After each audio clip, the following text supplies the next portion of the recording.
welcome back to Kruse Control. It is Wednesday, September 13th, 2023. Welcome to Kruse Control, the home of entertainment news. I am your host, as always, Brian Kruse. Happy hump day, everybody. This is the very first time here on Kruse Control. We're here to talk about entertainment news, how it affects you, the world, and pop culture, a little bit of everything, because we have a good time on Kruse Control. But, you know, happy Wednesday, happy hump day, as we say it here. And joining me back, as always, is my lovely co-host, Miss Sabrina Vittori. Sabrina, welcome back to the program. How you doing today? Hi, I'm great. How are you? Good. Happy hump day. Happy hump day. Hump. Feeling better? Doing better?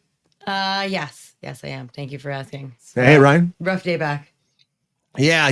Sabrina had a rough day, but you know what? We're back here. It's okay. Feeling better. Looking perky. Looking beautiful over there. Thank you. Not doing so bad yourself. Trying. I don't know about that. I don't think I shine as much as the intellectual of Kruse Control, Mr. Mike Casey. Mike, welcome back to Kruse Control. How you doing tonight? I'm doing terrific, man. Thanks for having me back. You both look terrific. Oh, thank you, Mike. Thank you, Mike. We appreciate that. As do you, fine sir. Did you say 5-star? You call him a 5-star? I said fine, sir, but 5-star also works. Stars. 5 stars. Thank you for that lovely drive to Gyukaku. I appreciate it. 5 stars, Mike. Coming on back. And also, it wouldn't be hump day if we didn't have the man himself, our comic book fucking mastermind himself, Sean Sutherland. Sean, welcome back to Kruse Control. How you doing tonight, Sean? I'm great. I will say I feel pretty. No one's mentioned that at all. You weren't on camera yet, bud. We were saving the reveal. You got a nice haircut. You got a haircut. A flamingo. You know, yeah, I'm showing you some skin today. I'm gonna close it up. Hold on. Uh-oh. There, don't take it away. So rude. Always happy to be here. You know, if it's hump day, you know, it's got to be Kruse Control. Super excited to get into it, and lovely to see you all as well. And GR, Thank God you forgave me, and good to see you back in the chat. yeah. Not one to hold a grudge. Yeah, no, GR is not, but well, maybe a little bit, maybe once. No, GR now, but yeah. Thank you all for being here tonight. Happy hump day. Everyone's great. Thanks, Chris Panico. Yeah, it's been a great week so far. We had a little bit of hiccup. We did a show yesterday, which was fun. A lot of stuff happening with the strike, and we talked about a lot of that today, yesterday. But it's just crazy how we're still so far apart. And yeah, there was a huge strike petition, picketing that happened today. They marched from Netflix all the way to Paramount. They picketed there, then they marched back to Netflix, shutting down Hollywood. Ryan was there, actually. Yeah, Ryan was there. So crazy times in Hollywood. But there's also, regardless of all this strike stuff, it doesn't even matter if that's happened because Hollywood's still moving a lot of ways, and there is still some breaking news.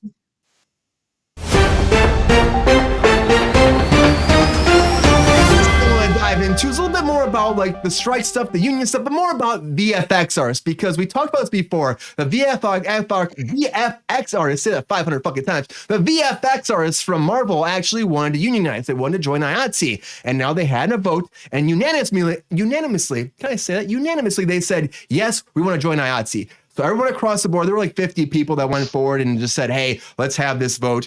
And so now they're going to be joining IATSE. Now, of course, the National Labor Relations were watching this deeply. They want to make sure everything was followed exactly how it can be to make this a legal entity to move forward. And of course, these people aren't always every animator that works for Marvel, because there are like 18 staffers at VFX at Walt Disney that are still trying to unionize themselves too. So they're going to vote too. They're going to vote until October 2nd. Right now they're starting to vote, and then they'll have their tally come in. And of course, the VFX artists from Marvel had theirs ended on Monday, and then all the tally was up yesterday. Now officially they announced it this morning. So it's huge for them. Joining IATSE, and IATSE said they still want to figure this out. They want to actually launch a new broad national VFX local that can include all these people in Hollywood, which I think is great to get them involved. But there's still so many independent houses right now that aren't going this route. So it could get hairy down the line. I mean, we're talking about roughly like there's like hundreds of houses in Hollywood right now that they can go to. They've been going overseas looking for visual effects artists too. So to me, this is probably going to be a tough thing, but it's a baby step. It's great. It's happening. I'm happy. It's been a decade they've been trying to make this move forward, and now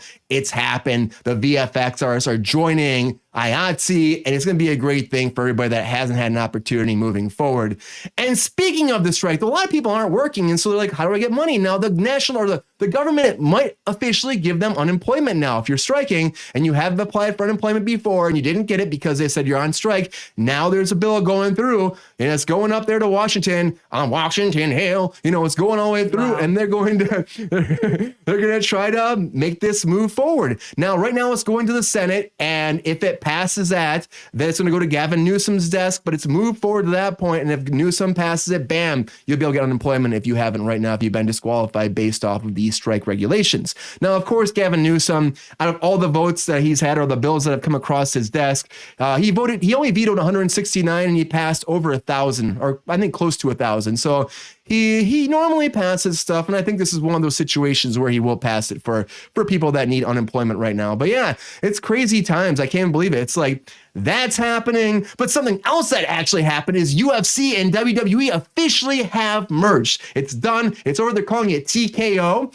So TKO, I guess that makes sense, right? TKO, run the mat, hit the mat, fall over TKO. I don't know, but they just launched it today. They had this big stock market thing, a big announcement. Vince McMahon still involved. Now his portion is only going to be 49%, and Endeavor, who's the parent company for UFC, is going to have 51% control, and that'll bring the executive. McMahon will be the executive chairman, but Endeavor's CEO Ari Emanuel will actually be TKO's executive chief. Now everybody else is going to stay in line. They have a board of 11 people that are going to run the whole thing. There's some new people coming in. It's a mix of people from both WWE and also UFC's boards merging together. So it's a big day, but they're actually saying that, $21 billion is the value of this enterprise, $21 billion. And they'll have about $2.5 billion in annual revenue and over $1.8 billion, or it's just $1 billion, sorry about that, in estimated EBITDA, I hate that, earnings before interest, taxes, depreciation, and amortization. So it's a new premium sports thing coming your way. If you're a big fan of both these, I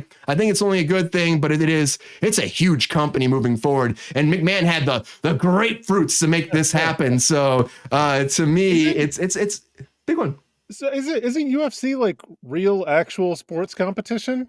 Yeah. Yes, and that's why they're saying that WWE will fall over an entertainment branch. They're going to have a new division for that. There'll be entertainment stuff, and they'll probably have more. They're coming out of the closet just full force. Full blown. They're and out. This means we're going to see swinging in the wind. Roided out Vince actually coming into the octagon and kickboxing some dudes, right? Well, yeah, I mean, maybe he'll get into that octagon. I feel like McMahon's getting a little old. I feel like he's getting He's getting a little old though. I'm like there's pictures of him that have come up and he's trying to rock a mustache, which I'm like, McMahon, I don't know if that mustache is for you, that pencil mustache. No. Kind of looks like he's I don't know what he's trying to do. He's trying to get into porn maybe. He's trying to do a lot of work. Yeah, it has to do a lot of heavy lifting for the rest of that raisin face. It's just not going to work. It aged him a lot when the Undertaker kidnapped his daughter, I think. Yeah, I would say it really did. Speaking as someone who's never had a daughter, taken by the Undertaker, I can only imagine the existential crisis and the emotional turmoil you go over and what that does to you. If you come out of that with a mustache, by all means, I think it destroys your soul, right, Sabrina? Destroys your soul. Yeah, no, definitely not a topic for me. So carry on. Yeah, I think it's big news for a lot of fighting people out there. Of course, think about pay-per-views. That's a lot of money, billions and billions of dollars, and all of them are just gonna make more money now. The stock went way up today, so it's a big deal. And for McMahon, it's a legacy thing. His dad went from having this little company, this mom and pop company, taking over territories, and now they're one of the biggest companies that involve fighting and entertainment in the world. So good for him. It's big, he made it happen. That happened. But something that didn't happen 100% is Beetlejuice, because they only shot 99% of it before they went down from the WGA and the SAG-AFTRA strike. So they've got only a day and a half left to film this. Almost done. Can you imagine being on this production? You're a day and a half and you got to shut down and you're well, I guess we go into post for a while and then whenever we come back and shoot it. Now, this is not going to come out until September of 2024. So we've got some time until then. So that day and a half be easy. Because they'll probably be reshoots anyway. So probably lump them all together. But Burton actually said, I feel grateful we got what we got. Literally, it was a day and a half. and we know what we have to do. It's 99% done. It's big though. I mean, this is a big production, and actually people are saying, now we talked about Johnny Depp a little bit last week, I think it was, but they're saying that Johnny Depp is going to be in this. It's coming out more and more. Apparently he was seen with Jenna Ortega before, but now apparently it's leaked out that he has some kind of cameo in this. No one really knows what the idea, what it's going to be, how big it's going to be, but apparently it is. I mean, we gotta wait and see. It makes sense because Tim Burton and him, like, how close are they, right, Sean? I mean, of course. Tim Burton said too, if the right thing was around, sure. I think with anybody, you just never work with anybody, even with my friends, unless it makes sense. And so I think this might be a thing where it makes sense. I don't know. I would love to see Johnny Depp make an appearance in this movie, if only to be or reprise his role as Edward Scissorhands, and that, of course, opens us up to the Burtonverse, and it's just a whole nother multiverse for us to explore. With Charlie, I mean, he's gonna have to do double duty. He could show up as Willy Wonka. Willy Wonka, that'd be cool. Yeah, not really. But but if he shows up.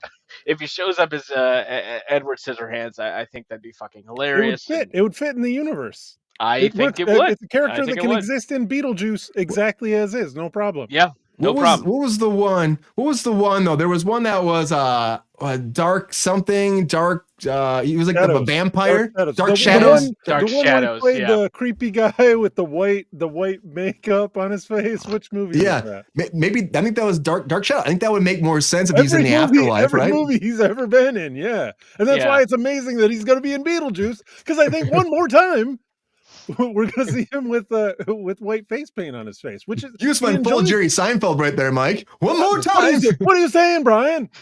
What are you accusing me of? I don't know. Maybe it's part of his rider at this point. Like, he enjoys it though. So get out there, man. I mean, I'll take. We can do a bet live on air. If Let's do a bet. Being white. All right. What's the bet? You call it. Oh yeah. Okay. A bet. Sabrina, you gotta help us out here. Yeah. So a bet. So if okay. All right. So let's say I if want he the is face in it. paint side. I want face paint. I mean, can you imagine we all wear face paint? Like people, okay, whoever thinks they're not gonna I don't know. We gotta brainstorm. Out. I came up with this whole nonsense. I don't know. So Sean thinks he's going to come back as Edward Scissorhands, and Mike thinks that he's going to be in white face makeup of any kind. And Brian, I don't know. I think he's going to be Dark Shadows. I'm going to say. Okay. If it is a Burtonverse, we have a lot of different Johnny Depp cameo opportunities, right? He could be Willy Wonka. He could be Ichabod Crane. He could be he could be the Mad Hatter. He could be Sweeney Todd. He could be. I don't think he's going to be any of those things. I think he is. I think he's going to be. I think he's just going to be a person who is now going to be in Beetlejuice, and he might be their neighbor or like some, whatever salesman that comes by the house and participates in a seance of some sort. He could play himself. I don't think he's going to be a past character. And since it's popular belief that he'll come with white face makeup, I'm going to say he's going to be a normal person. He could show up and be like, man, I just went through this horrible trial, and man, I gotta tell you, be careful who you date. Careful who you. That's all. He's gonna walk out of a courthouse. He's gonna walk out of a courthouse at the end of the movie and be like, careful who you date. That's all he's gonna say. You guys are making so many pitches. The movie's 99% done. I mean, I guess there is a chance. There's a little bit left that you can get in there with. Reshoot potential, Mike. Tim Burton watches this, Mike. Come on. Yeah, he's on here all the time. Friend of the show. Yeah, friend of the show. He goes by TB on this. That's what he goes by. TB all day. Yeah, Ty Boogie. That's actually Tim Burton. Yeah. Ty Boogie, Tim Burton. Can you imagine? It's alias. It's an alias. He doesn't care. He's like, whatever, guys. I'm here to get the hot takes on things. This is why I'm there. Watching Kruse Control. What's the deal? Yeah. I mean, we have no idea. Again, this is, I would call it speculation station. It's like people say this and it's like X, Y, and Z said it to B, and then Y said fuck you, and then G said hell yeah. Oh yeah, that's fucking true. So we have no idea what's really happening until we actually see the movie or they make an official announcement. But Tim Burton's just like, hey, I'm excited about this movie. He's happy to be able to make it. And that's a big thing because Johnny Depp, they're friends. He'll get back together. Even if he's not in this, they'll find a way to work together again. It's inevitable. It really is. And it's just like, it's almost as inevitable as I heard that NSYNC came back together last night at the VMAs. They were all together on stage together, and this whole thing with Justin Timberlake went down where apparently he bumped in to Megan Thee Stallion. And Megan Thee Stallion, now, if you watch the video, we're going to watch it in a second, but if you watch the video, people are saying, well, it looks like she got really mad and she's yelling at him and there's a confrontation backstage. And what happened at the VMAs? Now, again, this is like the best in the last 3 years, the highest rating in the last 3 years for the VMAs. So people have been stoked to watch it. There's not much content out there, so people need something to watch. And of course, Taylor Swift, all the Swifties are probably excited because she won Music Video of the Year again. I guess same video 2 years in a row, and NSYNC actually introduced it and gave them the award. And there's rumors they're coming back apparently, because apparently there's Trolls 3. It's all about the storyline about Justin Timberlake's character getting the band back together. So apparently the band members are going to be all the NSYNC members, and they're going to sing troll or something like that shit together. Wow. And they're gonna go trolling into the distance. They have a good time. I get it. It's a troll, troll. It's sing. troll. So they're all, there's a boy band back together. Maybe they'll be like, I don't know, blame it on the troll. I have no idea. But anyway, so this is happening. Megan Thee Stallion was backstage. Let's watch this for a second. Let's talk about this, because some people are saying, yes, it was a confrontation, but Megan Thee Stallion, I should say, said, no, I was just saying, hey, what's up, boo? This is not the best way to talk, so let's become friends later on or something like that. Oh, let's watch it.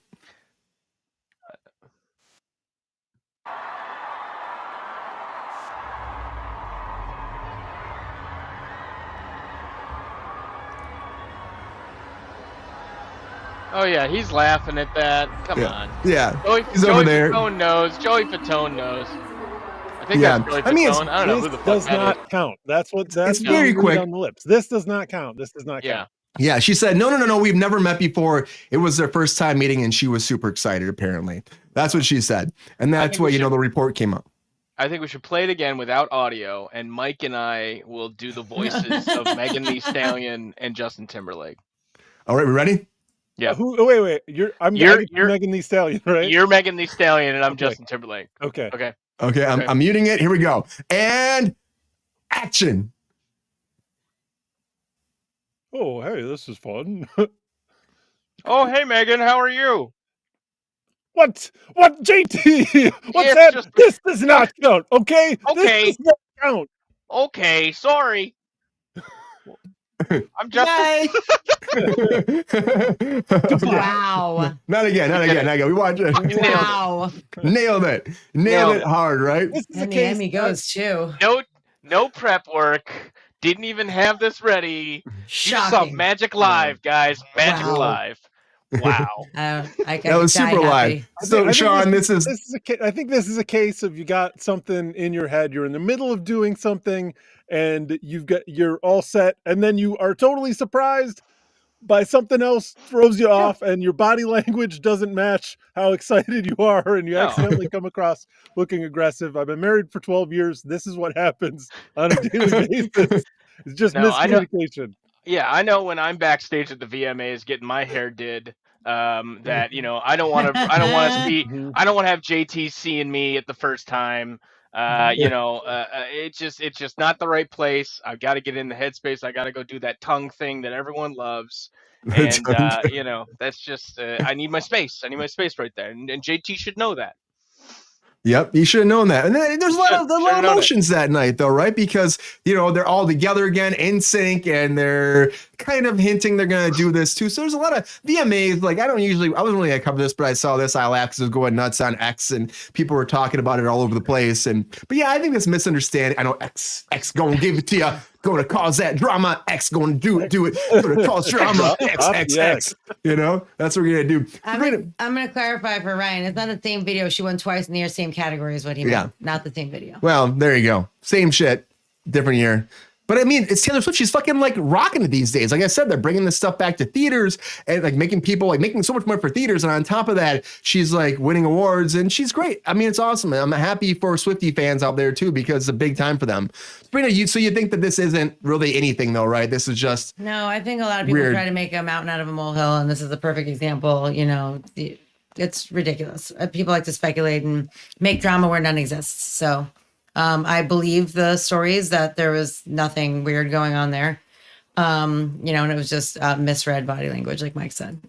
Yeah, it really does feel like it, right? It doesn't feel like it's anything that's legit. And again, X, I guess X going to give you drama, going to give you drama. That's all it is these days. So, you know what? They'll meet again. They'll have a better interaction, and people will still be talking about it because a proper introduction, you know, of a proper introduction, just like the fans had a pretty proper introduction to Anakin Skywalker coming into Ahsoka. Because now, if you've been watching this, guys, and then this is a little, you know, this is our geeky time. We're talking a little Star Wars, but you know, the new episode came out, and for me, I'm like, finally we're getting into the nuts and bolts of what this series is, and it's about Ahsoka trying to figure out how to be a master, Jedi master, have a Padawan, figure out like how to deal with her past, where she's going forward. And to me, even the lightsaber battles in this were a lot better. Like, I don't know what it is. Hell yeah. Hayden Christensen's like, I fucking know how to use a lightsaber. Back the fuck off. I got this shit. I've done this enough in my life. But it came out, Shadow Warrior Part 5. And all these flashbacks, the Clone Wars.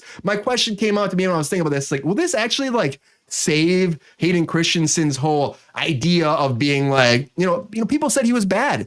People have always hated on him for his performance as Anakin Skywalker in the prequels. Now, of course, since Kenobi came out, since they've been adapting the, you know, the untold stories of Star Wars, the in-between methods, I feel like that people are getting more on board with, you know, this him as being Anakin, you know, and then this too, it's like bringing in scenes from the Clone Wars cartoons and actually having him perform it now with Ahsoka. It's pretty cool. And the whole thing where they're actually in the Clone Wars and it's like red and it's misty and people are blowing up. And I was telling Mike for the show, like, I know he didn't see this, but like as Anakin's walking and fucking hitting people with his lightsaber, like it flashes and he becomes Darth Vader. And now he's like hitting bitches with his other lightsaber. It's red now and he flashes and he's Anakin, like just hitting bitches again with his lightsaber. I'm not gonna say it again, but it's, to me, it's really cool. It's cinematic. I understand because this one came to theaters. We talked about this last week. It came to theaters. So people could actually watch it. So 52 minutes long, you know, it's a short movie in a lot of ways, and it tells a lot of backstory. You probably got like 20 minutes of Anakin in this, but does this save him? That's the question, you know, does this change how we look at him, or will, you know, it just like a flash in the pan and will be bigger? Because I feel like he might come back more. What do you think, Sean? Do you think this is just a start of what we're getting, or do you think that this is, you know, it's just, you know, it's just a blip? No, I do hope and I do believe that this is just another stop on the Hayden Christensen and Anakin Skywalker redemption tour. I don't think. Thank you. Yes, all aboard. You know, get on the bus. Question mark? Right? Get on the bus. Anyway, yeah. Anyway, no, I think he wasn't given the best material to work with it. I think that he was probably given the wrong direction into how to approach the character, especially because of just how iconic Darth Vader is, and people knew who Anakin Skywalker was in terms of what that character represented and what it could be. But I honestly think it's okay that, you know, we got a young punk kid, we got someone that had some inner turmoil, that showed the issues of the Jedi, you know, trying to get rid of emotion and earthly connections and all, or not earthly, but you know what I mean, connections and all that kind of shit. Like, I thought he did fine in them. Like, obviously it wasn't the best thing and he got lambasted fine, but like every other time that he's approached it, this character now, he's done so with reverence and respect. And again, you know, as I mentioned this, I'm a big comic book guy. I go to a lot of comic book conventions. Hayden Christensen did a ton of fucking tours back in the day, even before you know, Obi-Wan Kenobi, even before this show. You know, he was always there, willing to meet fans, willing to take pictures with them. And, you know, I think he cares a lot. He recognizes how polarizing, you know, his performance was, how polarizing the character is, of course. And honestly, like, I got a lot out of this episode, and a bunch of that was because of the work that he put into the coma ghost experience of Anakin Skywalker in this episode. I was pretty impressed, and yeah, I hope we get more of him. I hope that you know, he gets his due in terms of being appreciated as for what he has done and how much of a, you know, a integral piece of the Star Wars, you know, legacy that he represents. The lore, exactly. Yeah, Chris, you check it out. I don't mean, fucking believe you, Chris. I don't. There's no fucking way. There's It's also no a show, goddamn not way. a movie, just to clarify that. and this was a show, but yeah, there's the movies. There's so much Star Wars, but yeah, I think that this is like a good time to be Hayden Christensen, you know, to give him a chance to actually find his footing again, and people respect his body of work, you know. And I think people are also apologizing for their hate in the prequels a lot of time too, but you know, it's just happening more and more. But I think he freaking killed it. Enough. That just takes. Yeah, you're right. It just takes time. This episode, tied with episode 4, has really revitalized, I think, my interest in the show. You know, Sabrina, you're someone who has mentioned previously that, like, where's the young preppy or peppy kind of Ahsoka Tano? Where's that? Well, we got to see why she is in that, right? Yeah. I mean, she was forced into growing up in this warrior set, which the Jedi had not been previously before this, and that's all she knows. And she had to grow up and cope with the horrors of war. And this is the first time we really got to kind of see that, given the respect and deference that it deserved. And I think it makes a lot more sense now. The actress's who's Rosario Dawson's performance. Yeah, I think it gives it a lot more grounding and reality in terms of, like, you know, what she had to go through and where she is now. Like, I thought these scenes were really pivotal to her character development. And, I'm excited to see where it goes. I don't know if flying into a whale's mouth is what I needed to see at the end of it. But I'm excited. Could have been a whale's vagina. We've never seen what another we've never seen what another galaxy looks like in Star Wars. So I'm excited to kind of see what episode 6 is at this point. And but yeah, Hayden Christensen's doing great, and rah Hayden Christensen. Sorry. Yeah, make it happen. Sabrina, do you think this will be like a renaissance for his career now, coming back and doing this role? And do you think that diving into this past will be something that will push forward and bring him back into more episodes moving forward into this series? I mean, we only have a few episodes left, but do you think this is just the breadcrumbs of to come? I mean, I don't know. I feel like kind of playing Anakin way back when kind of stunted his career quite a bit. Because absolutely, yes, the reception that he got for playing Anakin, and, like, you know, he kind of like was stuck in time, and, like, so I think that's probably why he was so active in Comic-Con and stuff. And I think his dedication to the character maybe is part of the reason why they wanted to bring him back. That's obviously all speculation, my personal opinion. But I think when they brought him back in Obi-Wan, he, like, that scene where he was fighting Obi-Wan was, like, epically amazing. And it's really a lot of what I was missing in Ahsoka. Like, the lightsaber scenes were abysmal. Like, it just seemed like the cinematography didn't seem that great. The choreography didn't seem that great. Like, it just seemed very, like, laissez-faire, which is not what we're used to watching Star Wars. So I think that really put a big spark under him and under his playing Anakin, or Darth Vader, whatever you want to call it. And I think that this was exactly what people needed to see from him. And I appreciate Sean saying too that it, like, explains her character a bit. And to be fair, like what Jedi have you ever seen that's bubbly and excited? Like, none. Yeah, really. You don't. So you're right. I guess that it all really does make sense. Just going from Clone Wars to this, it just seemed like a bigger jump, and I just felt like she was just so emotionless, like completely void, there wasn't, like, any bit, and that started to happen last episode. And then this episode, obviously, it's a definitely, not an origin story, but it explains all the things we didn't know, and it brings him back into the fold, and it shows her that she needs to be a better teacher to Sabine. And I think that's gonna be a whole nother trajectory. I do agree with the whale's mouth, but they did thoroughly explain that last episode, like with that they travel, and I mean, there's more unbelievable things in Star Wars. So, like, I don't really hate that. It's weird, but I feel like it's par for the fucking course. It's true. Mike, do you think that the best way to travel through space is through a whale's mouth, or do you think there's a better way of transportation to make your way through galaxy to galaxy? Well, I prefer a manatee's mouth. That's the Mike impression, Sabrina. You're dead on. I'm a mega manatee fan. It wasn't you. It was just the question. That was just a voice I made. I'm sorry. I was not trying to be you. I do know. I'm really concerned about the pressure dynamics. Like, how does this whale like keep a breathable environment inside? Like, haven't you seen Pinocchio? Yeah, through hyperspace. Well, he's on planet Earth though. Pinocchio is an Earth whale, not a space whale. Space whales are even more habitable, bro. There's more oxygen in there. It's even better when you're in space. Hit me up on Xbox Live. My tag is space mammals, so I know what I'm talking about when it comes to space mammals.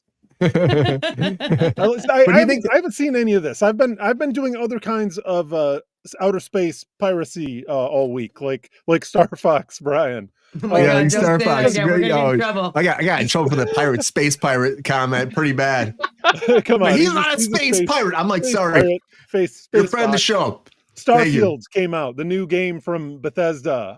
So I've been cranking on that. You said you said on episode 5 you said he's chopping bitches left and right. Like they show the Clone Wars. They show the Clone Wars. Actually, you can tell there's like soldiers running and stuff, and then he's just deflecting like laser fire, and he's chopping people, and then he's talking to her and trying to teach her a lesson. They have a very heartfelt moment before that he goes back into the battle to being like Sean was saying, like you're learning how to fight. And she's like, why is that all has to be like, when I teach my Padawan the same thing, learn how to fight? Isn't there more to this? And he's like, not right now, because there's a war going on. So that's what we're doing. We're training to fight the battle. And so like you get this really dynamic of why maybe she never got her full training, and maybe why she's so bitter about things, and how maybe she's secluded because of all this, because she learned during a war when all it was like defend, as opposed to actually like all the other Jedi stuff like Luke went through, you know?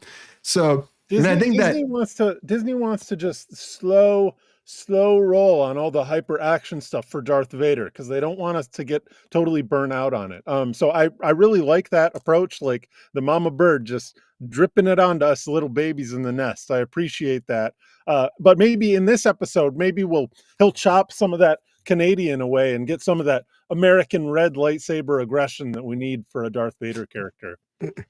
Maybe they'll show him become more of that. But we don't even know who he is in this. It's like the world between worlds. So is he actually Darth Vader? Is he some other being impersonating him? It could be a memory that he's having even. Who knows? Yeah. It's very vague. I think it's in her mind. I kind of interpreted it as her in like a forced coma kind of thing, and this is just kind of she's replaying exactly the way like her mind had to kind of convince her to wake the fuck up, basically. Yeah. I don't wake up, smell the roses. I don't and think have an we'll epiphany again. Yeah. How do space whales work? They're called they fly in the atmosphere. Purgles. Purgles? They are purgles. Purgles. Okay. They do make those sounds though. They do make the good solid whale. They do make a whale sound. Yes. It's fantastic. It sounds like sound in space. I don't know, man. I don't make the rules. Maybe the wind acts as the water does. Like the wind acts as the water does. Like, and so it's the same process, but with wind instead of water. Their asses glow blue, and then they can hyperspace. I don't know. I mean, that makes sense at least. Yeah, Yeah. Right. You didn't have the blue. How we obviously. all do it. Word up. I gotta tell you, I think that makes more sense than doing a Murder, She Wrote movie, because who's this for right now? I don't know who would want to watch a Murder, She Wrote. Somebody might want to watch Murder, She Wrote, the movie, but of course the series starred the late Angela Lansbury and as Jessica Fletcher, her character name was, and she was a mystery writer and amateur detective residing in the fictional town of Cabot Cove. And this was in Maine, but apparently she used to help out the cops and solve murder mysteries, and she was writing her book a long time. First the intro was like, bum, bum, bum, bum, bum, bum, bum, bum, bum. She's typing on her little keyboard and stuff. Yeah, but this apparently nailed it.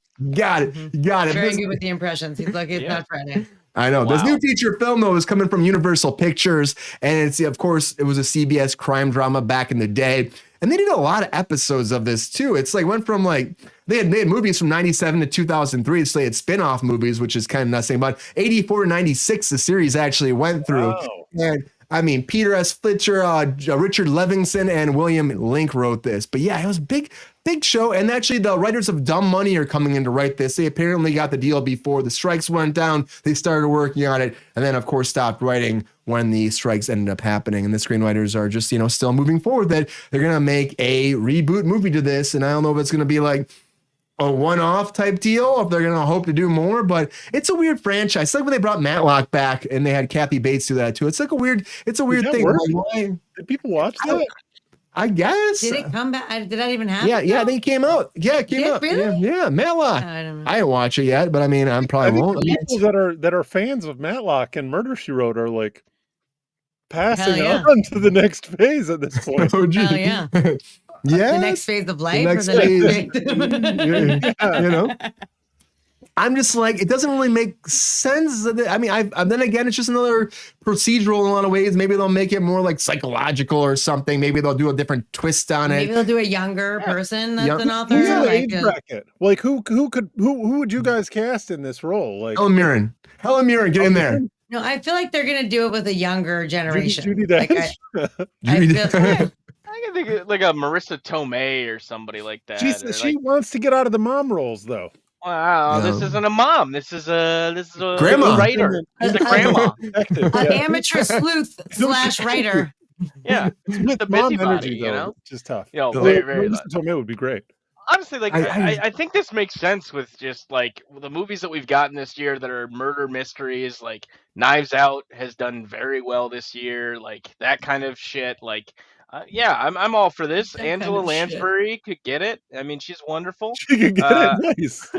She could get it. Fantastic. Look at that look. Bring her back. Come on, Angela. Let's go. That's the look she's giving to you when she's ready to get it, Sean. Well, no, they can make a hell of a movie out of this if they do it, if they take it seriously and they do like a nice little kind of murder mystery thing. I'm all for that. I think those are movies that people are enjoying and You're right. kind of scratches like a true crime itch, It's resonating right now. Sean, have you seen because I know you guys I think all have Apple TV. Have any of you watched After Party? Yep. Sabrina watched it, yeah. Loved After Party, yeah. It's great. It's got a really nice energy, right? Yeah, it's fun. Good ensemble cast, like interesting characters, like give that kind of play to this. Why not? I see this working too. I see it working if they cast it right, and I mean if they got the whole strike to work on the script. So yeah. All I know like about Murder, She Wrote is Angela Lansbury. I don't know anything else about this entire show. Did you know that she was nominated for an Emmy every single year and never won once? Oh boy, that's a fucking crime. That sucks. Goddamn travesty! How dare you? So Sabrina, you think this will work though? Elliot from SVU. He never even got nominated for an Emmy. I don't think. Well, I mean that's different. It's more like Susan Lucci for America or All My Children. She got nominated for like 20 times. I think she finally did win eventually, but was she a detective though? That was a pity win. But she did get nominated like 20 times or something ridiculous. I wish I could quickly Google that, but I'm not good at that. Yeah. He's crazy on his pictures. Look at that. 12 times in a row. And people that were on that Courtney Cox back there? They were all on Murder, She Wrote. Billy Linda Zane. Hamilton. George Clooney. Bryan Cranston. Wow. Wow. Who's this guy in the bottom left there? I can't remember. That's George Clooney. Oh my God, it is George Clooney. Holy shit. Yeah, look at all the casts they had on Murder, She He was Wrote. also on Is that ER. Bryan George Cranston? Clooney. Of some sort. It is. It absolutely is. Cranston. Look at that. If George Clooney looks at me like that, I am running the other way. I'm dialing 911 on my phone. 9-1. Just the 9 and the 1, not the second one. All he's gonna Not get. yet. That's as far as he will get. That's how doing Mike that. plays hard to get. Yeah. Yeah, football. Mike does. 9-1. Peace out. Yeah, I mean, a lot of people did this show. I went for a long time, like I said, and maybe it'll work as a show. Sabrina, you think it's gonna work? I feel like these type of like sleuthy things do really well in an episodic, like Only Murders in the Building. After Party was another great example. I mean, look at Law and Order, SVU, and regular. I mean, they've been running for like 30 seasons. Like NCIS. I mean, there's just so many. I feel like it is something that's, you don't need to watch like each episode to be invested in the story, and you can kind of just, kind of casually watch it and enjoy it. So I feel like it really does well episodically. I think on film, like, as a movie, it's kind of been hit and miss. So I feel like there's a lot of potential, and I think to the point of Sean, that it is definitely, I feel like that's something that never, I don't want to say goes out of style, but like people really do love true crime. I mean, even like Ryan Murphy. Yeah. He did a true crime story, and he did the whole Dahmer thing, and he's like, The Watcher is based on a true story, also like a weird crimey type of situation. Like, I just feel like those things always do well. But again, the movie wise, like, how many great movies can you think of that were like a sleuthy type situation? I mean, even Sherlock Holmes is hit and miss. I don't know like how many films you can be like, oh, that was an amazing crime mystery story. Like Seven, I guess, if you want to. But that's exactly where I was just going to go. I was going to say David Fincher to direct this one. But it would have been better as a show. Dude, Murder, She Wrote with David Fincher. I sign me the fuck up, okay? Sign me up. Yeah, greenlit. That's a good one. That's good. Maybe that should happen. Maybe we should. Somebody should be listening to us right now. They are. Don't worry. Yeah, but no, people are too busy listening to like Marvel rumors. That's what they're too busy. Now they're saying that Denzel's coming in to be Dormammu. They were listening to us. They're like, "Oh, you wanted Kang? We'll give you this guy instead." Well, they're saying Dormammu though, which I'm like, don't make him Dormammu, make him fucking Kang the Conqueror. We got enough problems in this world, you know what I mean? But whatever. So there's rumors of him being Dormammu, who of course, if you know anything, like the 2016 or 2016, that's where it came out. 2016 version of Doctor Strange came out, and he was in there briefly, but it was Benedict Cumberbatch doing the large CG hat and doing the voice, and then he did that whole back and forth like, Dormammu, I will fight you, and I will keep fighting you back and forth for 1,000 times in a row, and people are mad because he nailed it. It's a great scene, but people are mad. Nail it. People are mad because it's like he's like one of the biggest villains for Doctor Strange, and that's all you got from him. And it's like a big mess. But now Doctor Strange 3, apparently Dormammu is going to be the main villain. That's the rumors going around. Of course, Clea, that's actually her father. So that might tie in again how we ended Doctor Strange 2, tying in. And of course, they're saying too is that Sam Raimi is really good friends with Denzel Washington, who's also Sam Raimi's directing the third one as well. So maybe they can like work together for the very first time because they're friends and might lure him in. And that's why they sent the contract apparently his way for this. But they offered him Galactus apparently before he turned it down because he didn't want to be a CG monster. He wanted to be a person. So if they're going to do it this way, I'd imagine they're going to make Dormammu Denzel somehow, make that happen. This apparently went down before the strike, so I don't know. There's also a rumor, we briefly said it yesterday, I want to say it one more time in this group here, but that Daniel Radcliffe, too, is coming in to be Wolverine in Deadpool 3. And people are going nuts about that, too. I'm going nuts about that. This is the first, this wasn't in the notes that you shared, Brian. I didn't know about this. It makes sense. Does it not make sense? It's been fan casting for years, Mike. Are you down for this? Huh? You think this is a good idea? He looks he fits the Logan. He's 5 foot nothing, which is what people have been complaining about for forever. Is that we need a small, too tall. It's a great reason for Daniel Radcliffe to put on 60 pounds of muscle too. Get on the Marvel juice. Well, he's been putting muscle on, Mike, and people have been fan casting him for a long time to do this. It's been like a whole thing, like Harry Potter, Wolverine, make it happen. I was like, maybe it's about time for him to get his spot, right, Mike? I don't know. I'm coming up with what's the spell? Extendio. Extendioso. Claw Armis. Claw Armis, yeah. Extendio Claw Armis. But I just don't know if I buy it though, because I'm like, is this really where they're gonna go? But then again, he's great. He got ripped for the what's that show called, Sabrina, that he did? The TBS show? Miracle Workers. He got ripped for that like too. Yeah, and so it's like all these rumors been going nuts. So I just figured we'd throw them all in one lump ball and ask if we think there's any facts in here. Sabrina, do you think that Daniel Radcliffe will be Wolverine, or do you think this is BS? And do you think that Denzel's got a chance to be Dormammu? I don't know. Denzel, I would still like to see it Kang, so I'm What a picture. I really honestly would still like to see Denzel as King. So I don't want this to be true for that reason only. And Daniel Radcliffe, I think, would be a great alternate universe Wolverine for sure. Like I said that. I think we talked about this like briefly a while ago. I think it's a fan favorite. Fans have been talking about it forever. Wow, good. That's a good side by side. See, like a younger version. He's a little twinky there. We need him there. Yeah, but still, I feel like I mean, you know, if you can do expelloris, grois, nailuses, and whatever it's called, like you don't need to be as big as Hugh Jackman. Wow, that's very impressive. Jesus. Oh wow. Wow. That was from Miracle Workers.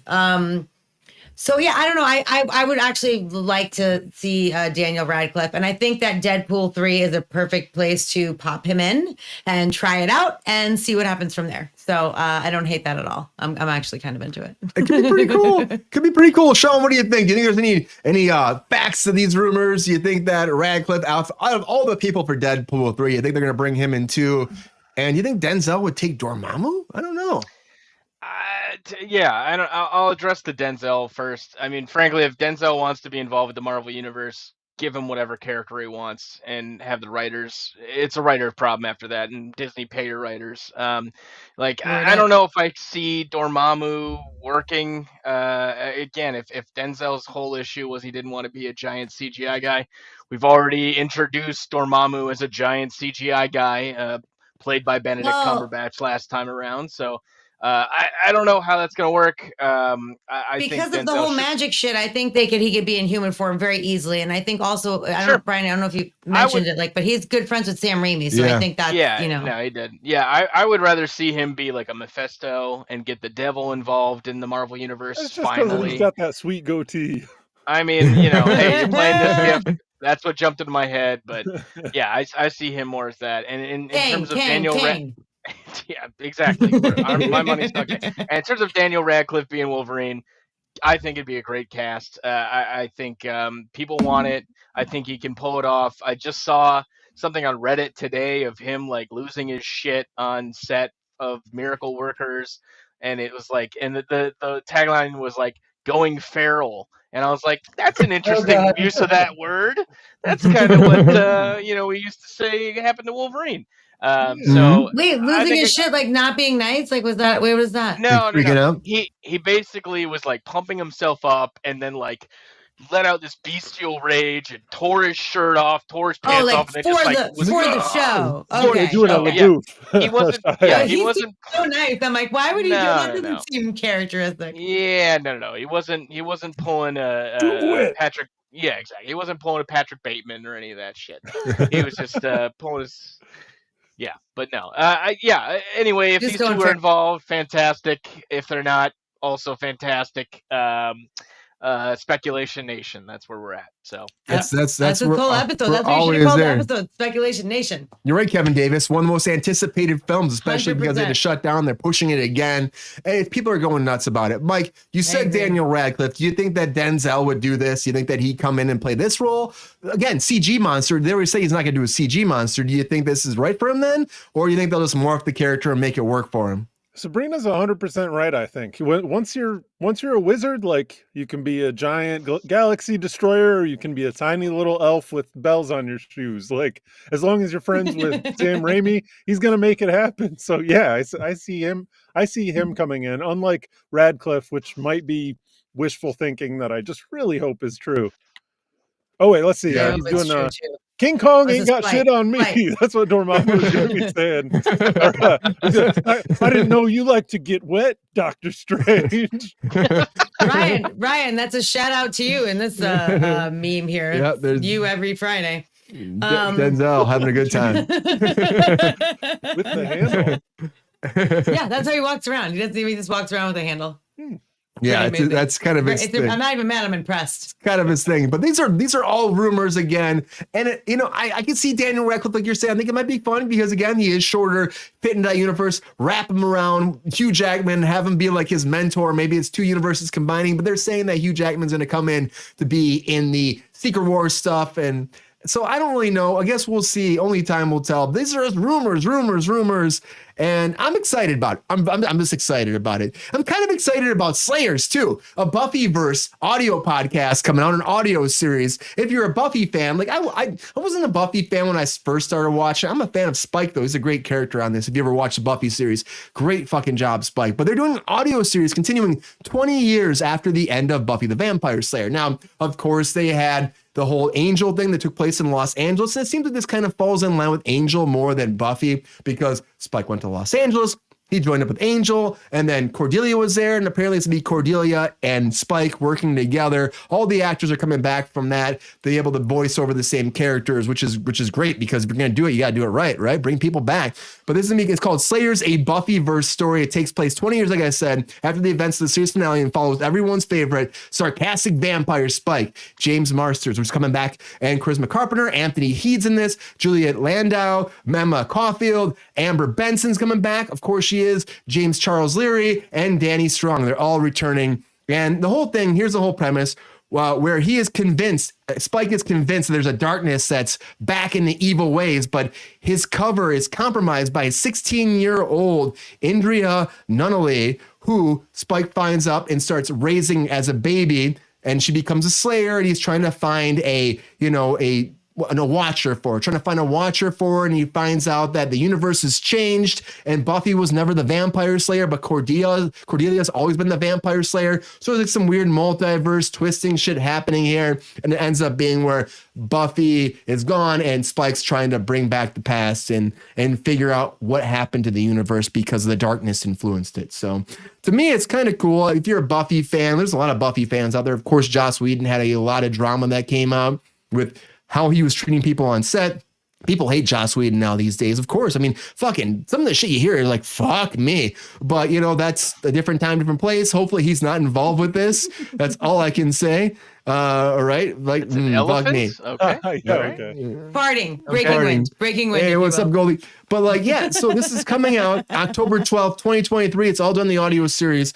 And I think it's great because also an inside thing, like James, who plays Spike, he was saying in an interview recently that when they brought him into Angel, they actually fired Cordelia because of budget cuts. They paid him more money. So him coming in, deciding to come to the show, ended up making her lose her job, which is very unfortunate. But that's kind of how it goes. He's like, he didn't know that going into it. He just said, this is my rate. He got paid that. And then they fired her to keep him or to bring him in onto the show. It's pretty messed up. But what do you think? Anybody excited about this? What's up, Goldie? Mike, are you excited? If you watch the Buffy stuff, are you excited to see a spinoff of Buffy with Spike? People love Spike. I mean, people do love Spike, despite how we feel about Joss Whedon, which I think appears by all accounts to be totally justified. I did watch the first few seasons of Buffy back in the day, not in the original streaming of them, but a few years after. I used to call it airing, Mike. Yeah, airing. What? It comes through the Wi-Fi. Okay. There you go. I think that this kind of it's radio programming, right? Like audio series. This is exactly Thanks, what Goldie. before TV was going on. This is the way they did radio dramas, and I think it's actually kind of an ascendant form. Just thinking about it, I have a niece who's 18 years old. I can see, okay, maybe she's peripherally interested. She might listen to a few episodes of this, but I can see if you like that, going back, if you're a younger person and watching those 90s Buffy's episodes, because they are cheesy as hell. Oh, so bad. Yeah, they are. So bad. And just thinking of my niece, I think that is the kind of thing that she would actually be like, oh, there's been enough time that you look at that and you were like, oh, this is completely ridiculous. And they don't know that it was as ridiculous as it was at the time too. But it was pure cheese from the get-go. So yeah, I'm excited. I think that it'll be good. It could be fun. Sabrina, were you a fan of Buffy at all? No. Do you think this could be a good thing moving forward for fans of the franchise, though? I mean, for fans, though, you think fans are going to be excited about this? Fans are how old now at this point? I don't know why. I don't, it just seems, I don't know. No, hard no for me. I mean, to each his own, and good for you if you like it and you want to see Spike continue his endeavors 20 years later. I personally could give a shit less. But that doesn't mean that other people are not going to enjoy it. And, I feel like audio books are definitely on the rise. An audio series is a good way to go about, I guess. if you want to continue telling the story with the same actors. But the only way you can do it is through an audio series. Exactly. The Buffy the Vampire. Buffy the Vampire. Brutal and true. So yeah, no, I mean, this is definitely not for me, 110%. But Goldie, you're like a rock star, not on your show. Like I like Chris, Ryan, everyone's like, fucking rock star. Apparently the Caligula audiobook is amazing. I don't think that's related. Maybe it is. I don't know. I don't watch Buffy. Buffy sucks. So anyway, it's just not for me. But if there's a dedicated fan following that needs more Buffy 20 years later, more power to you. I mean, hooking a younger audience, I don't know. I feel like Twilight's kind of out and we've moved on, but that's just my opinion. I don't know. But I know like they did the whole comic books that followed it. They did a whole other season in the comic books that people wanted more Buffy, and it got canceled because of CW and then in cost cutting, and they wanted to do more. And then Angel even had to cost cut a lot. Like I said, with Cordelia being fired, a lot of actors got fired from that just to make that show keep going for as long as it did. And it's supposed to go longer because that was these CW shows suffered at that Goldie. point. Take a bow. Right, take a bow, Goldie. But Sean, were you a fan of Buffy? You think this is a great thing for fans moving forward to have an audio series continuing the franchise 20 years later? You know, I'm all for IPs. I don't know where you would want to take that word, but like exploring different mediums as a way to get a new generation of interest, or fans, whatever have you. Like Brian, I'm glad you mentioned the extensions for Buffy in terms of comic books. Angel also had comic books for several years as well.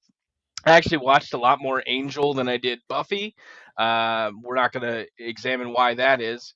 But all I say is, like, if they want to do this, by all means, I think there's rife content there for stories and character evolutions and new things to be used and practicing in terms of what the benefits to audio can come. I mean, Marvel has done this for a Wolverine had a very notable audio only kind of adventure back in the day, which was very well received. And I know even Neil Gaiman stuff, the Sandman stuff, has been huge on Audible, I believe.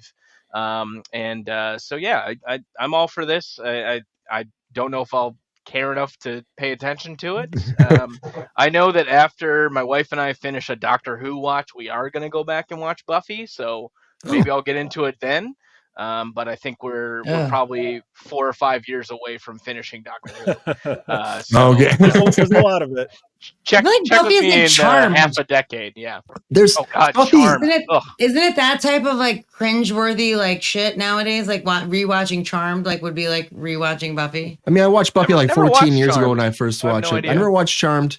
Awful. But like when I watched Buffy the first time, and it was like 14 years ago, I actually was like, I felt the same way about it. I didn't know much about it. Then I watched it. And there's actually a lot of fun storylines there, and they have some great character development.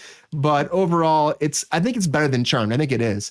Mike, do you have something to say before we move on from this? I think that Mike had something he said he wanted to talk about for a second. Thanks for catching that in the chat, Brian. Hey, if anybody is a big fan of this kind of audio series, I want to let you know, Brian and I have series out on Pocket FM. Yeah, pop on your phone, search Pocket FM. It's a free app. It's full of free content.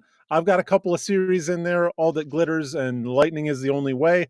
They're going to start doing fully produced content, meaning sound effects, full cast. It's transitioning from just audiobooks. But if you like that kind of old school radio drama with new kind of fresh romance or sci-fi or whatever, there's stuff on there for you. So Brian and I are on there. Go check it out, Pocket FM.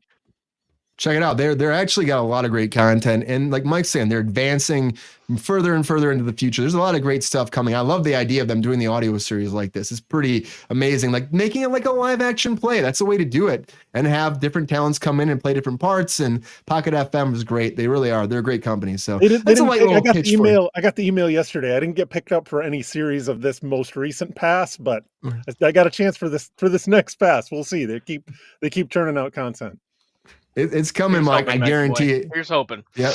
put it out there for you. You know, it's because Pocket FM makes some great stuff. And something else that I think might be pretty great is Killers of the Flower Moon, because the new trailer just came out. yeah. I've been waiting to see it because the first trailer came out and I was like, I wanted more from it. Of course, we didn't talk about it. But this one came out. I think it delves into more of the, you know, the story, the premise, where we're going with it, like the character development. We see a little bit more about it, which I think is pretty great. And it's coming out October 20th, so it's not that far away. Of course, you got DiCaprio, you got Robert De Niro in this, you got Lily Gladstone in this. You got some great cast. Of course, it's Scorsese doing the whole thing. It's an Apple original film, and it's taking place based off a true story, which is amazing, taking place in Oklahoma in the 1920s.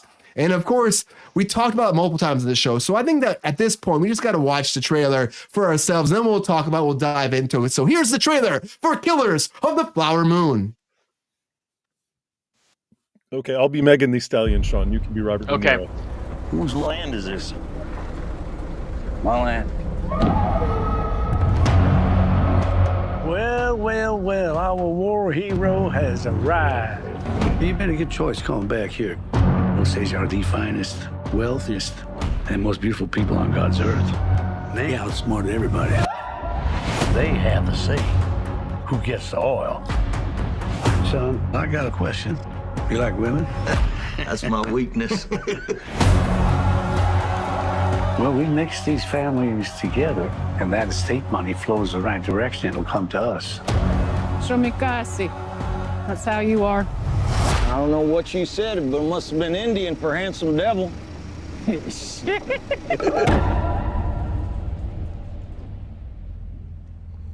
Why did you come here?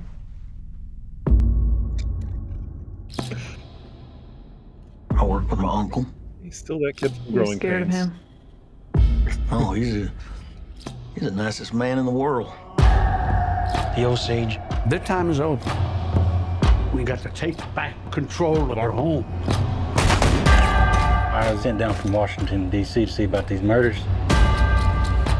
We have so many deaths, we've lost count. It's just bad luck.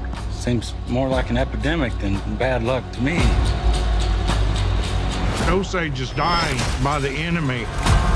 Do not let them die alone. Evil surrounds my heart.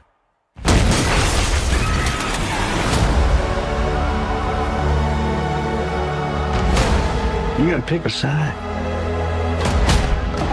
I don't even know if you love me anymore. Of course I love you.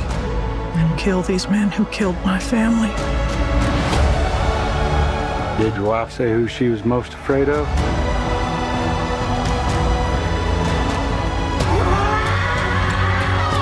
Don't do something you're gonna regret for the rest of your life.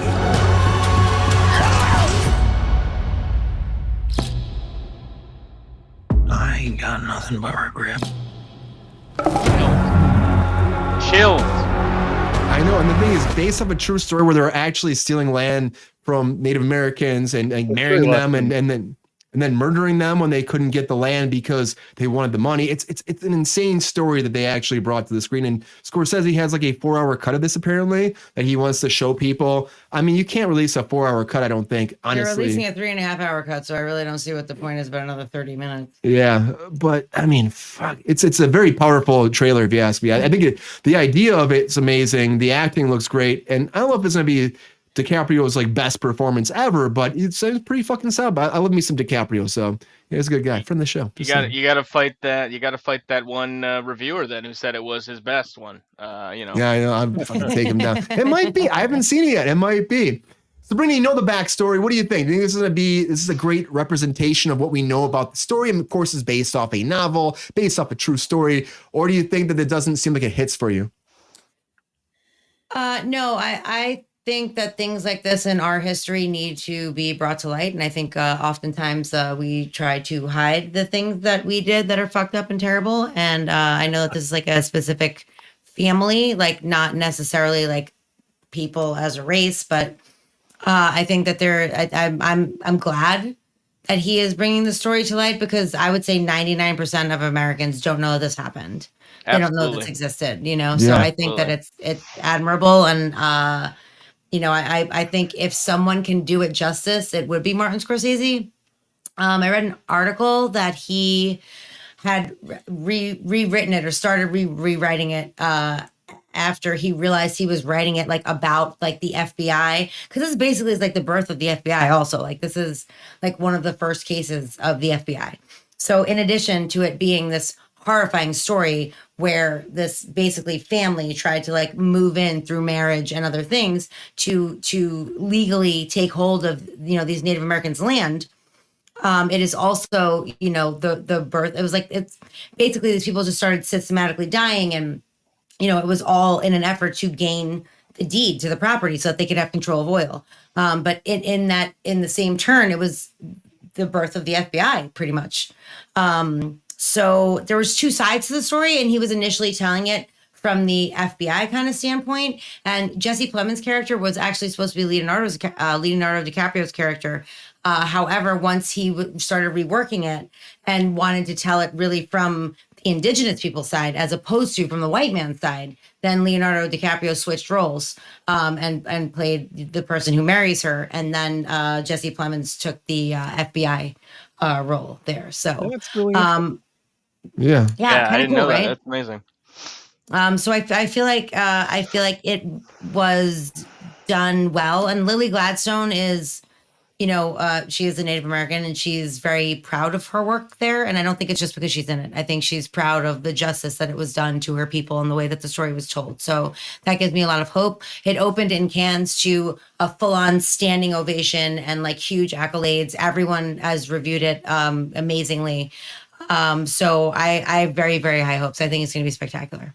I'm excited. You're right, Spring. That's some great knowledge too. That happened. That change. I know about that change. That's a big overhaul of a script too. But if anybody's gonna do it, it's gonna be, you know, Scorsese. I mean, honestly, I don't know how far along he was before he started rewriting, but basically he was like, I realized I was telling the story from the wrong point of view, you know. So then he went back and reworked it. So cool. I mean, honestly, I think it shows that this is the right move to go, because it does it makes it more.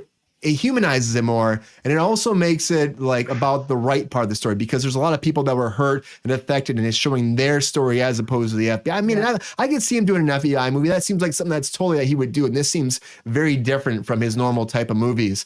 And it's touching a lot of people's hearts. I guarantee it will. It looks awesome. Sean, what do you think about this? Did this trailer make you want to go see the movie, or are you kind of like they could have done more? No, I'm excited for it. I think, and I feel very fortunate to live in a time where we can have media like this that are different scopes, different lenses on populations of historical events that historically, when you look at it, like we've gotten very consistently one viewpoint, which is the white European ethnocentric kind of viewpoint of these things. And, we're very much in a time where diverse stories, indigenous people especially, are getting the opportunity now to tell their stories, and more of a focal point is being put on this.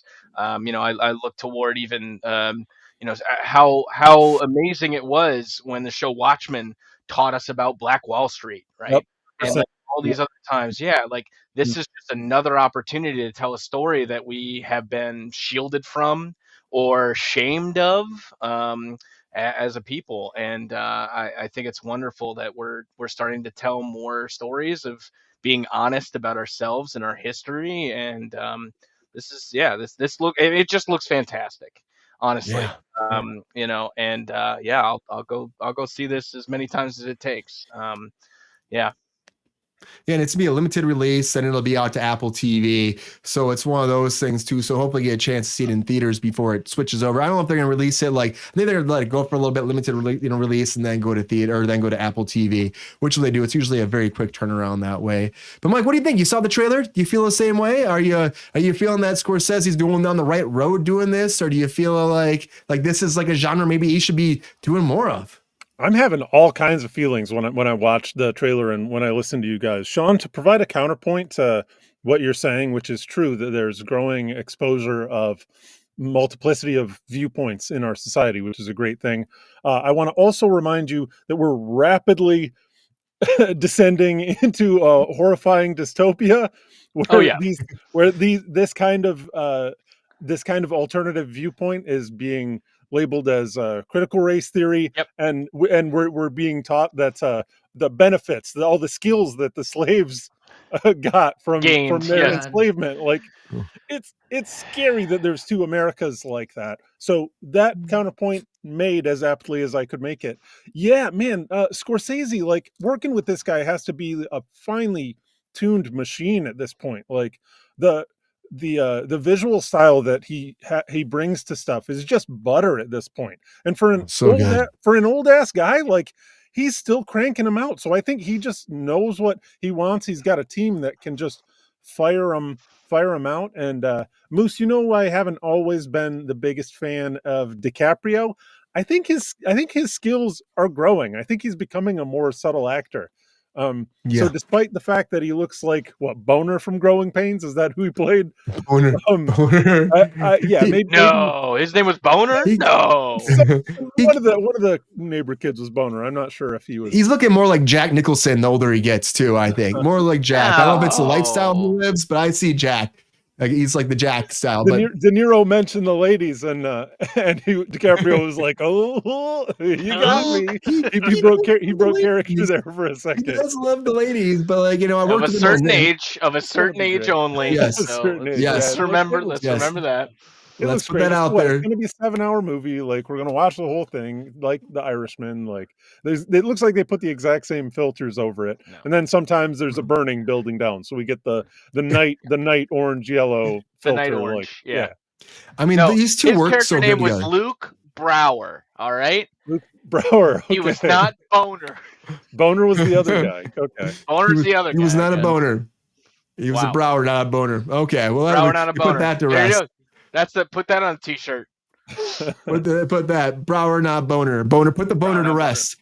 I want to see it. We want to see it. We want to learn some history, right? So here's a story we haven't heard before, like the Tulsa Massacre, Sean. Exactly. I think it's a great story. It's crazy that it took until 2020 to learn about the Tulsa Massacre. That's big freaking history. Like, it's scary. I'm happy to see this stuff coming out.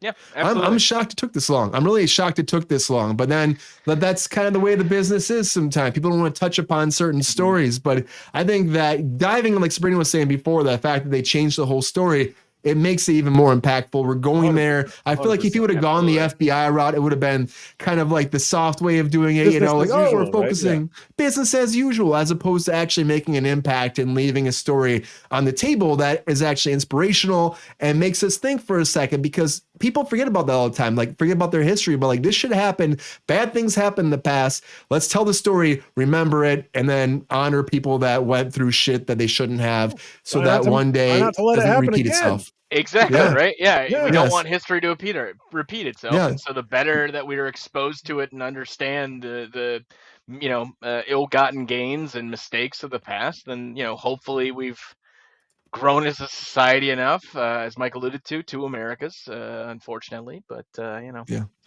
hopefully we don't repeat things again like that. But unfortunately, Sean, in movie cinema history, we always repeat ourselves. And that leads me to our featured story of the night. Let's get it.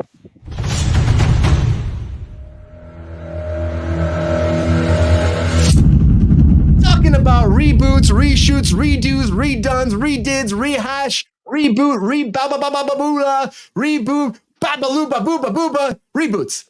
The Crow is coming, everybody. So the Crow reboot's coming. Now, this is one of those things that I heard about it a while ago, and I didn't hear anything else about it. Well, apparently it's done shooting. It's all done, but they've been looking for distribution for a long time. It's just been sitting there because everyone's been scared about this project, I guess. Maybe it's been doomed from the get-go, but maybe it's great. No one's really saying shit, but it went through the festival market, and apparently people were all about it. Lionsgate picked it up now, finally. After an 8-figure deal they paid for domestic rights for this. 8-figure deal to get the Crow. And it's got a great cast, and it's like, I'm surprised they didn't touch on it tonight. I got Bill Skarsgård in here. We got Skarsgård in here. Of course, it's going to be good. Freaking It himself coming in, Pennywise himself playing the part of the Crow. Do you know the budget at all? I'm not sure what the budget was actually. Let's get Sabrina to look it up. Yeah, the budget itself, but Rupert Sanders directed this, and of course, like it originally debuted in the 1980s, and of course the whole thing went down. It's so sad. Like, again, we talk about gun safety on set. The fact that Brandon Lee died. Yeah, that he died this way just because of a blank going off. Alec Baldwin treatment. Yeah, I know. There it is. 50 Too million. soon. 50 Sorry, million. you knew it was coming, Sean. Not soon enough, Mike. Not soon enough. But the director said, we are thrilled to bring a new adaptation for today's audiences that respects the legacy. Rupert has masterfully brought new dimensions to create a contemporary universe for the timeless saga of underlying love. And we can't wait to share the vision with film audiences. Actually, that was Lionsgate. But yeah, so yeah, I mean, I think for me, it's like to bring this forward. I mean, of course, we can't forget about the past. Again, we're talking about, but like, do we have to touch upon this? A man lost his life. Maybe it'll be cinematic fucking it'll be cinematic fucking magic all over the walls. I don't know. Maybe it'll be the most fantastic thing ever. And Bill does a great job playing characters like this. He's a really good character actor, really kooky, weird. What Skarsgård isn't, but you know, I don't know. Like, Sabrina, what do you think? You hear about this? Are you surprised they made this? I think it's kind of sleeper cell because no one really was talking about it until the bidding war apparently went around for the rights to actually distribute it. It doesn't come out till next year, so we got some time still. Yeah, no, I don't know. But considering what happened with Brandon Lee, like I don't know why they would feel the need to come back to this. However, I mean, you couldn't have got a better person to play him. You know, I feel like that's kind of positive. And then also, like, if you're playing homage, I guess, to the comics and like giving respect where it's due and like building upon the legacy, like if it's done right, it could be, you know, okay. Every time I hear anything about that movie, I just think about Brandon Lee passing, and it just seems like it doesn't. I don't. It's not something that I like to think about because it's a horrible accident that happened in Hollywood that you know was a horrible result. And I could see why it has taken so long for them to find distribution. Let's put it that way. Thanks, yeah, Kevin. Absolutely, Kevin. That's what I mean. Like, why, you know, to touch it on that, especially after what happened, seems odd. But you know, Bill Skarsgård, I do believe, is a good choice. And you know, if Lionsgate made such a big deal, like they must think it's a good product. So it might be worth seeing. It just, I mean, for me, like when I heard that they were trying to redo it, I was like, oh, it kind of made me cringe. Like, just leave it alone, leave that legacy. But maybe now, you know, what will be associated with The Crow won't be, you know, Brandon Lee's unfortunate accident that happened. It'll be something else. So I don't know. I'm torn. I mean, hopefully they honor him in a lot of ways too. Hopefully the movie's dedicated to him, at least, you know, after everything. But it's just, I'm just kind of surprised, but I'm not. You know, we talk about this stuff all the time that Hollywood's always looking for reboots. 8 figures kind of surprised me more than anything that they paid 8 figures for it. But what do you think, Mike? Do you think this is gonna be a great thing for Crow to actually have a reboot with Bill taking the reins, or do you think they should have left this back in the 90s because of like all the drama and the problems and the trauma that came from the movie? I think it's got a great shot at being a good movie because honestly, I think that The Crow is a terrific property. I think that it spoke to America at the time that it came out. And I think that Sabrina's 100% right that there was kind of a Crow curse just because I think everybody was really bummed out about what happened to Brandon Lee. He was just starting out. He had a great career ahead of him. Very talented. Crow 2 was awesome too, like a great movie to watch with your girlfriend in her parents' basement, if that was your kind of thing. That was your thing. From experience, huh? Yeah. I do think that it pushes multiple buttons though, right? Because it's kind of genre-esque. It's got a particular visual style, and it's action and it's romance, right? Like it's not really a mix that you always get, and it's definitely got an alternative vibe. I think that if the movie's good, we're gonna see more of it, and that doesn't bug me at all. I don't know what it would be as I don't know what it would be as a TV show if they brought it back like that. Because the character doesn't seem to, he's got too much mystery, too much mystique to him to have an episodic thing unless they focus on some other group. But you know, it could be more movies. I got fingers crossed. All the Skarsgårds are good. Bring it on. Yeah, they're great. That's why I'm like very positive about this too, but I was still like surprised that it was this far gone. It's this far done in the can. They've already debuted it and they're fighting for rights. Sean, do you feel the same way as Mike? Do you think that this is going to be a great thing for the legacy of The Crow? Do you think this is a good idea that bringing Bill in, or do you think this should have been left back in the 90s? Honestly, like I think it makes sense to bring it back now at this point. You know, a lot of those properties, the fashion, whatever have you, like are hip with the kids now. So why the fuck not? Let's give them another crew. You know, when I heard when I first heard that the reboot was happening, I was against it too, and then I went and saw it, and I said, no, this is great, this is fantastic, and Bill Skarsgård, really did fucking work on that movie. So I'm excited to kind of see what their take is on it. There's a lot to pull from when you think about The Crow itself. A comic book hero as well. I will point that out there. If you didn't know that, I don't know the woman on that side, but I'm sure she's wonderful. Great.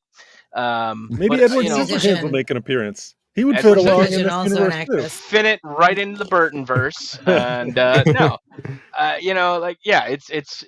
it's good. It's a different kind of take. It's definitely a darker, kind of hero, if you will, than what we kind of have right now. I'm still holding out hope for a Darkman reboot. And with Raimi being so hot, maybe we get that too. No, it's already here. It's coming. Movies next year. Not much else to do except wait for it. I don't get to ask questions as often on the show, but I'm going to go ahead and do this. Get in there. Is there a chance that why this got such a big price tag is because there are so few films left to distribute at this point, because things are just either not being made, not being finished, whatever have you? That's a good point. I honestly, Sean, probably you're probably right, because eight figures is what, 90 million? We're thinking 20 million. Well, no, it's anywhere between 10 and 99 million. Right? Is 8 figures, and the budget was 50 million. So yeah, okay. So maybe they paid 10, maybe they, who knows? But it could be what Sean's saying though too. It's because honestly, there's not a lot of stuff that's done in the can, ready to go, and they could release this Lionsgate at any point next year and probably make some good money, because there's gonna be a lot of less movies in theaters next year than you think. So it's really, you're gonna see that it's really gonna affect theaters next year. God, they're probably freaking out right now, like Cinemark, AMC, all of them, Regal. They're probably all freaking out because Nicole Kidman's going to have to cut another commercial. She's going. Well, they might not be able to pay her to do any more commercials after this. They might have to send her away. That's one of the worst things at AMC. I mean, I get it. She's great, the but dumbest thing I've ever seen. Right. Yeah. We all come here. We love it. Oh my God, that's a terrible Nicole Kidman impression. I like it. You're welcome, America. You're welcome.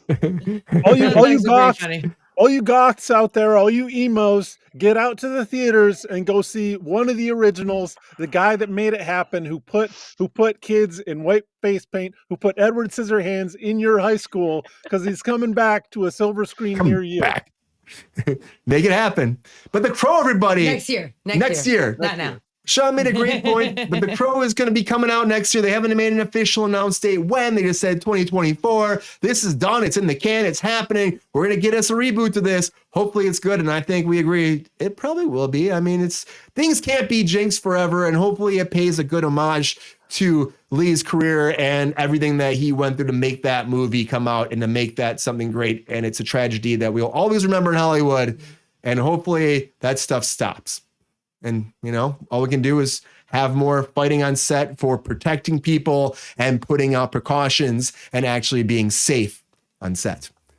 Anyways, everybody, thank you so much for being here tonight on Kruse Control. Appreciate you as always. Been a great Wednesday. Happy hump day, everybody. Happy hump. Hope you humped it up with us for a long time. Hope you were the whole show. But Mike, thank you so much for being here on Kruse Control as always. Have a great night. Thanks for being on our Wednesday edition. Appreciate you. Yeah, I think that was a lot of fun. Thanks, Kevin. Thanks, Panico. Thanks, Ryan. Yeah. Thanks, Goldie. Thanks, GR. Thanks, guys. Thanks for joining us. That was fun. I had a good time tonight. And Sean, Mr. Sean Sutherland, thank you so much for being here on Kruse Control tonight. Appreciate you as always. Happy hump day. We'll see you back next week, of course. Couldn't be a hump day without Sean, right? Absolutely. No, always happy to be here. If it's Wednesday, it's got to be Kruse Control. I am surprised we didn't talk about the Mexican aliens, though. We'll talk about that next week. We got to save that. We have to save that. They'll still be there.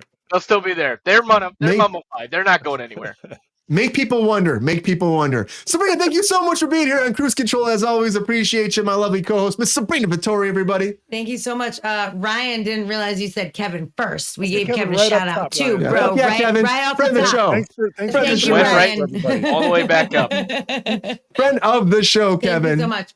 Appreciate you. And everybody out there, please like and subscribe. Join our Patreon if you can. And as always, everybody, tell your friends, your family, your uncles, your aunts, your cousins, your nephews, your grandmas, your grandpas, your uncles, your great uncles, everybody that's around your whole neighborhood, the people that are like actually in strollers and running around and hitting people over the fucking head with fucking bocce balls. Tell them like Kruse Control. Tell everybody with lightsabers. That's right, Mike. All the Jedis and the fucking Sith out there that are fighting all the time. They tell them to fucking stop fighting and like Kruse Control. Tell everybody, the mailman, the businessmen, the fucking salesman, everyone that's coming to your doorstep every day that talks to you and says, hey, what's going on? I want to say this. I want to do this for you. Tell them fucking stop. Subscribe to Kruse Control. And as always, everybody, because without that shit, we won't get there. We're at 582 subscribers. The numbers keep going up every fucking day. Thank you so much. We appreciate you because we're here to have fun, talk to you about the news, and have a great time in the meantime. So, as always, everybody, thank you so much for being here. And as always, until Friday, see ya.